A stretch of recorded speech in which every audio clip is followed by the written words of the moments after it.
सोचिए, आप पुराने जमाने के केनान में खड़े हैं। सूरज की किरणें रेगिस्तान की रेत पर सोने की तरह चमक रही हैं और दूर दूर तक फैला यह प्राचीन इलाका रहस्यों से भरा है। हर पत्थर, हर टीला जैसे कोई पुरानी कहानी सुनाने को बेताब है।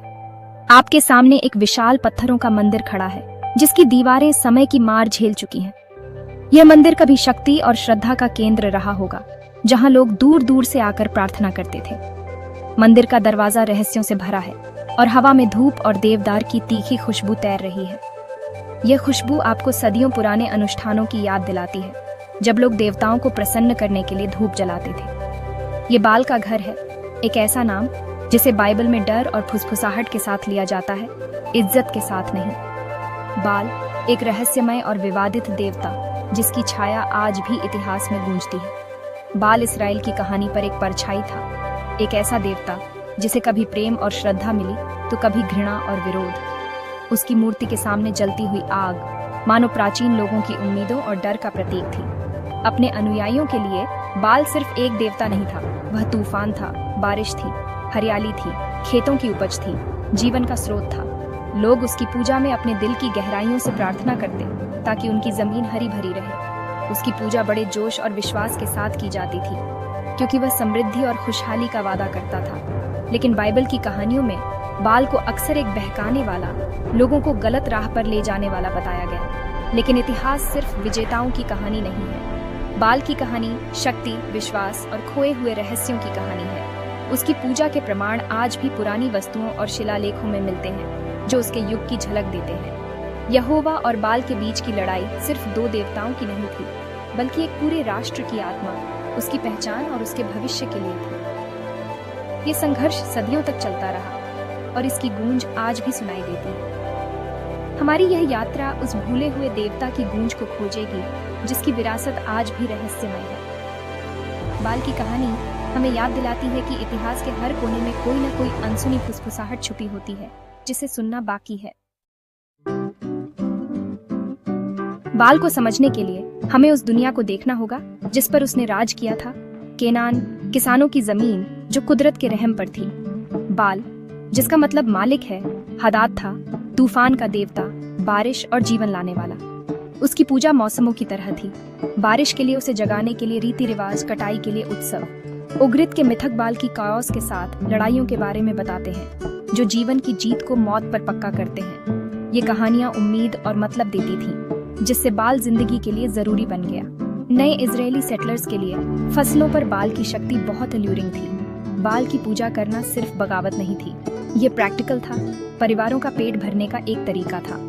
इससे यहोवा के साथ एक गहरा, लंबा कॉन्फ्लिक्ट शुरू हुआ। बाल सिर्फ स्क्रिप्चर में एक राइवल नहीं, बल्कि जिंदगी का देवता था। माउंट कार्मेल पर यहोवा और बाल के बीच हुई टक्कर बाइबल की सबसे प्रसिद्ध और रोमांचक घटनाओं में से एक है। यह सिर्फ एक साधारण मुकाबला नहीं था, बल्कि एक ऐसा क्षण था जिसने पूरे इस्राएल के भाग्य को बदल दिया। प्राचीन समय में जब लोग अपने अपने देवताओं की शक्ति पर विश्वास करते थे, तब यह टक्कर एक ऐतिहासिक मोड़ बन गई। इस्राएल सूखे की मार से बेहाल था, खेत सूख चुके थे, नदियां सूख गई थीं और लोग प्यासे थे। इस कठिन समय में लोगों का विश्वास डगमगा रहा था। रानी जेजेबेल ने बाल की पूजा को बढ़ावा दिया और धीरे धीरे यहोवा की आराधना कम होती जा रही थी। लोग उलझन में थे कि किस देवता की पूजा करें, किससे मदद मांगे। ऐसे समय में एलिया निडर होकर सामने आता है। वह भीड़ के सामने खड़े होकर चुनौती देता है, अगर यहोवा ही सच्चा भगवान है तो उसी की पूजा करो, अगर बाल है तो उसी की।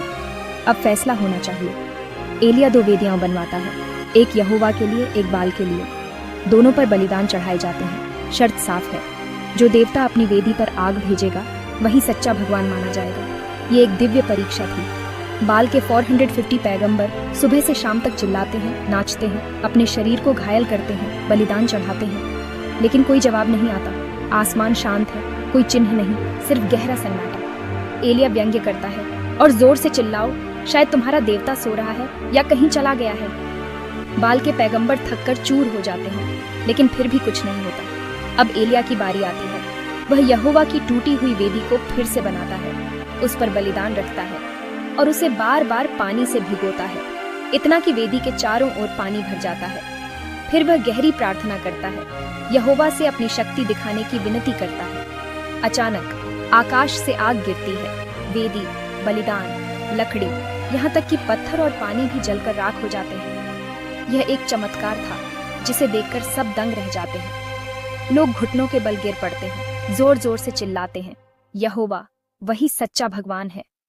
उनका डर, संदेह और भ्रम एक पल में दूर हो जाता है। उसी समय लंबे सूखे के बाद बारिश की पहली बूंदें गिरती हैं। धरती फिर से हरी हो जाती है। लोग खुशी से झूम उठते हैं। बाल का सन्नाटा और उसकी हार पूरी हो जाती है। यह घटना सिर्फ एक चमत्कारी स्पेक्टिकल नहीं थी, यह इसराइल के विश्वास और पहचान में एक नया मोड़ था। लोगों के दिलों में फिर से आशा और एकता जाग उठी। यह मुकाबला सिर्फ देवताओं की शक्ति का नहीं, बल्कि एक पूरे समुदाय के भविष्य, उनकी आस्था और उनके बच्चों की उम्मीदों का था। बाल की हार के बाद लोगों ने उसके मूर्तियों को तोड़ दिया और यहोवा की एक्सक्लूसिव वर्शिप की शुरुआत की। ये एक नए युग की शुरुआत थी। एलिया की कहानी हमें याद दिलाती है कि सच्चा विश्वास संदेह और कठिनाइयों पर जीत हासिल कर सकता है। ये साहस, उम्मीद और ईमानदारी की मिसाल है। माउंट कार्मेल पर तूफान के देवता की आवाज हमेशा के लिए खामोश हो गई थी। अब सिर्फ यहोवा की गूंज रह गई थी। लेकिन बाल की परछाई, उसकी यादें और मिथक लोगों की कहानियों और चेतावनियों में हमेशा बनी रही, एक सबक के रूप में कि सच्चा विश्वास ही सबसे बड़ी शक्ति है।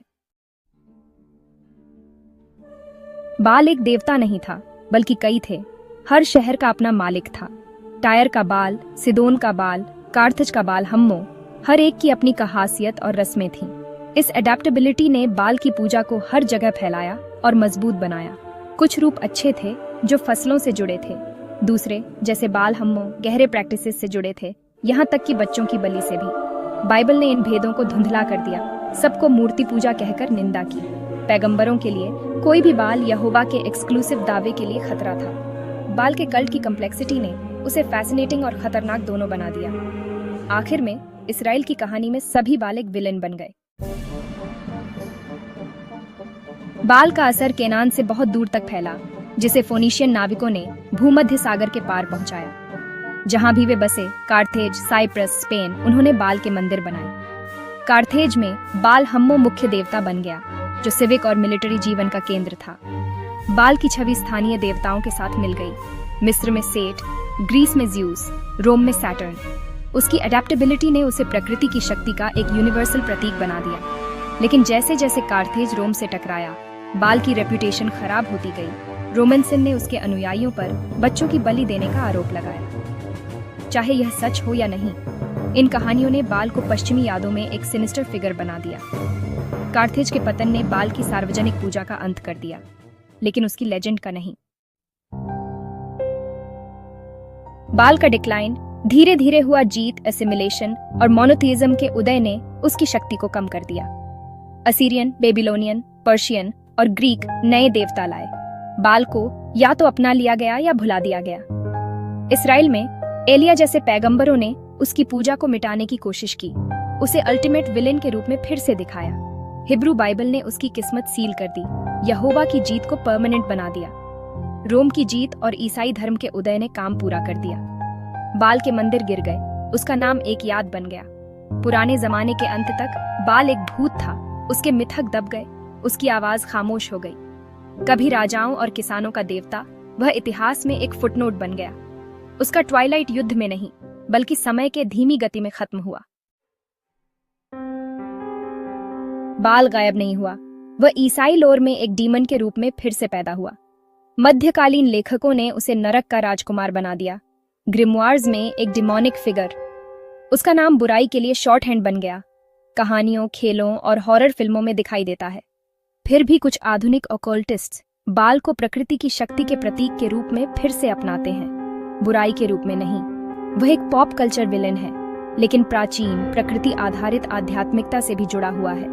बाल का देवता से डीमन से आइकॉन तक का सफर दिखाता है कि प्रतीक कैसे बदलते हैं। उसकी कहानी हमारे डरों और फैसिनेशंस का आईना है। प्राचीन तूफान देवता जीवित है, मिथक में, कला में और कल्पना में। क्या बाल एक असली देवता था या एक शक्तिशाली विचार? अपने अनुयायियों के लिए वह तूफान था, बारिश था, जिंदगी की उम्मीद था। इतिहासकारों के लिए बाल ने इंसान की प्रकृति पर निर्भरता को दिखाया। यहोवा के साथ कॉन्फ्लिक्ट वर्ल्ड व्यूज का टकराव था, चक्रीय प्रकृति बनाम लिनियर इतिहास। बाल उस तरह से असली था जिस तरह से विचार असली होते हैं, संस्कृतियों को आकार देना, भक्ति को प्रेरित करना और इतिहास को बदलना। उसकी विरासत ने इसराइल को प्रभावित किया और उसके जरिए दुनिया के महान मोनोथेइज्म्स को। चाहे देवता हो या प्रतीक, बाल का असर अनडिनायबल है। वह एक ऐसी शक्ति थी जिसे हराने में सदियां लग गईं। बाल एक इनिग्मा बना हुआ है, एक रहस्य जिसे सदियों से कोई सुलझा नहीं पाया। कुछ लोगों के लिए वह एक दयालु और शक्तिशाली देवता था जो बारिश और समृद्धि लाता था, खेतों को हरा भरा करता था और जीवन को नया रूप देता था। लेकिन दूसरों के लिए बाल एक धोखा देने वाला भयावह शक्ति का प्रतीक था जिसकी पूजा करना खतरनाक माना जाता था।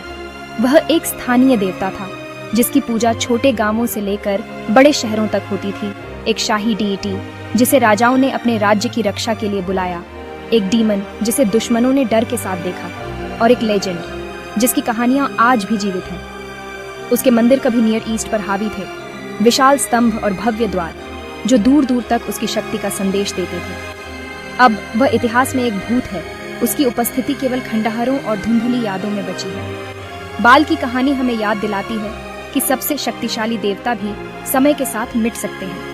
उसकी विरासत खंडहरों, राइवल अकाउंट्स और बिखरी हुई कहानियों में छुपी है और मिथकों से जोड़ी गई है जिनमें सच्चाई और कल्पना का मेल है। बाल का रिडल विश्वास, शक्ति और पहचान के बारे में है। यह सवाल उठाता है कि हम अपने देवताओं को कैसे चुनते हैं और वे हमारे समाज को कैसे आकार देते हैं। और याददाश्त के बारे में है, कैसे कहानियाँ, चाहे वे सच हों या कल्पना, हमारे अतीत को आकार देती हैं और हमारी सोच को प्रभावित करती हैं।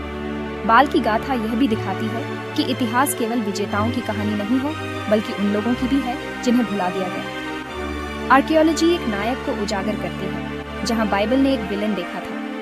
यह हमें सिखाती है कि हर कहानी के कई पहलू होते हैं। बाल की सबसे बड़ी विरासत शायद वे सवाल हैं जो वह पीछे छोड़ जाता है, ऐसे सवाल जिनका जवाब आज भी खोजा जा रहा है। वह हमें सिंपल नैरेटिव से आगे देखने की चुनौती देता है और हमें सोचने पर मजबूर करता है कि सच्चाई कितनी जटिल हो सकती है। अपनी दुनिया के नीचे खोई हुई दुनिया को खोजने की, उन रहस्यों को उजागर करने की जो समय की धूल में छुपे हैं। और जब थंडर गरजता है, जब आकाश में बिजली चमकती है, शायद हम अभी भी प्राचीन तूफान के मालिक की गूंज सुनते हैं। एक ऐसी गूंज जो हमें हमारे अतीत से जोड़ती है और हमें याद दिलाती है कि हर रहस्य का कोई न कोई उत्तर जरूर होता है, बस उसे खोजने की जरूरत है।